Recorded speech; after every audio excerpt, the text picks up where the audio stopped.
ইলিশ মাছ খেতে যাওয়ার জন্য যে মাও ফেমাস এটা তো আমরা সবাই জানি, কিন্তু কেমন হয় বলুন তো যে আপনি ইলিশ মাছই পছন্দ করেন না কিন্তু আপনাকে মাওয়াতেই নিয়ে যাওয়া হচ্ছে। হ্যাঁ guys, welcome to my video. আশা করি সবাই ভালো আছো। আজকে for the very first time চলে গিয়েছিলাম Mawa. It was very sudden plan. এটা আসলেই কোনো প্রি প্ল্যান ছিল না। ইনফ্যাক্ট মজার পার্ট হচ্ছে যে আমি জানতাম না যে আমি মাওয়া যাচ্ছি। গাড়িতে বসার আগে তো জানতাম না। লুক এট দ্য সিনারি, এত বিউটিফুল ছিল। আমি তখনই অ্যাকচুয়ালি জিজ্ঞেস করতেছিলাম আপুকে যে আপু আমরা কোথায় যাচ্ছি।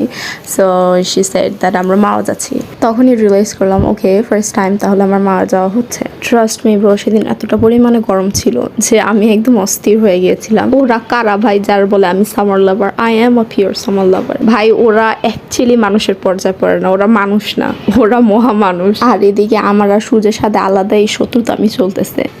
এনিওয়েজ মেবি প্রায় 2 ঘন্টা পরে আমরা মাওয়া ঘাটে আসি। দেন এই বোটটা রিজার্ভ করি। আমার কাছে তো এটা একটা স্পিড বোটই লাগতেছিল, বাট দেন মামা বলতেছিল যে না আরেকটা স্পিড বোটও নাকি আছে, ওইটা নাকি আরও বেশি স্পিডে যায়।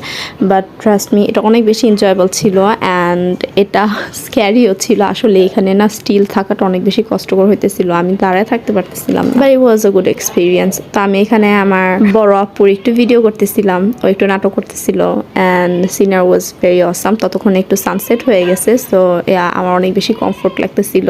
হ্যাঁ, যদিও আমি সূর্য একদমই পছন্দ করি না, বাট বিকেলের যে একটা গোল্ডেন ক্যাস্ট হয় না, ওইটা আমার কাছে অনেক বেশি ভালো লাগে। অ্যান্ড হচ্ছে গিয়ে সকালের প্রথম সূর্যের আলোটা, ওইটা হচ্ছে আমার কাছে বেশি ভালো লাগে। নৌকার মধ্যে এত বেশি বাতাস আসতেছিল যে ওইখানে স্টে থাকাটাই একটা চ্যালেঞ্জ। তো আমার চুলের অবস্থা একদমই খারাপ হয়ে গেছিল অ্যান্ড তার উপরে I cut off my hair, তো ওইখানে আরো বেশি চুলের অবস্থা খারাপ হয়ে গেছিল। হ্যাঁ, আমি আমার চুল একদম কেটে ফেলছি, চুল অনেক বেশি অ্যানোয়িং লাগতেছিল, so I just cut off my hair. প্রায় আধা ঘন্টা বা 40 মিনিট পর নৌকা হচ্ছে গিয়ে একটা চরের মধ্যে থামে অ্যান্ড আমরা চরের মধ্যে নামি। এখানে জাস্ট একটা কপলকে দেখতে পাই আমরা, এছাড়া পুরাটা চর একদম খালি ছিল, এখানে আমরাই ছিলাম। আর আমরা যাওয়ার পর অ্যাকচুয়ালি ওই কাপলটাও চলে গেছিল অলরেডি, তারা এই যে ওরা চলে যাচ্ছে, আমরা আসছি আর ওরা চলে যাচ্ছে।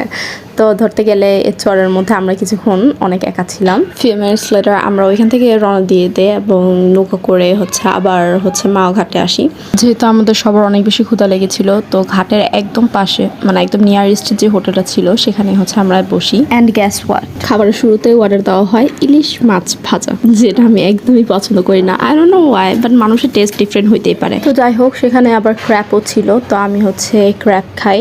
আমি যেহেতু সচরাচর তেমন একটা বের হই না, তো আমি যখনই বের হয়ে চেষ্টা করি মেমোরিগুলো ক্রিয়েট করার, যাতে ওগুলো অনেক বেশি মেমোরেবল থাকে। তো ওই ফোন বের করে ভিডিও ক্লিপস নেওয়ার ওরকম কোনো সেন্স ছিল না আমার। তো হ্যাঁ, খাবার ভিডিওগুলো নেওয়া হয় না, এরকম অনেক ক্লিপস আছে ভিডিও নেওয়া হয়নি, যেহেতু সেখানে আমার তেমন একটা খাওয়া